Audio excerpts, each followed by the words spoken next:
আসসালামু আলাইকুম, সবাই আশা করছি ভালো আছেন। সো ফ্রাইডে মানেই টেকলির জন্য একটা স্পেশাল ডে। সো আজকে ইন্ট্রোডিউস করছি ম্যাকবুক এয়ার M1। সো এইটা 2020-এর নভেম্বরের দিকে লঞ্চ হয়েছে, কিন্তু 2025-এ এসে প্রায় 4 বছর পরেও কিন্তু এটার পারফরমেন্স এবং রিলায়েবিলিটির দিক থেকে এটা এই বাজেটে একদমই টপ নচ। সো বর্তমান সময়ে 70 থেকে 80 হাজার টাকা রেঞ্জে যেসব ল্যাপটপগুলো পাওয়া যায়, এগুলোকে এটা জাস্ট কিছুই না এরকম একটা ভাবে ভ্যানিশ করে দিবে। সো এটা আলহামদুলিল্লাহ অর্ডার হয়েছে, আপনাদেরকে আনফর্চুনেটলি আনবক্সিং দেখাতে পারছি না, এটা হোম ডেলিভারি যাচ্ছে।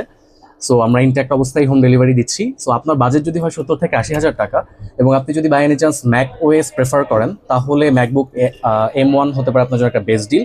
আর যদি আপনি চিন্তা করেন আপনি বাজেট আর একটু বাড়িয়ে আপনি লেটেস্ট কোনো টেক নেবেন, সেক্ষেত্রে আপনি ম্যাক মিনি M4 নিতে পারেন। তাহলে আপনাকে আলাদাভাবে ডিসপ্লে পারচেস করতে হবে এবং পোর্টেবিলিটির সুবিধাটা আপনি হয়তো পাবেন না। তো থ্যাংক ইউ, আমাদেরকে ইনবক্স করবেন আপনাদের ম্যাক অথবা ম্যাক অ্যাক্সেসরিজ কোনো কিছু লাগলে আমাদেরকে জানাবেন। আসসালামু আলাইকুম।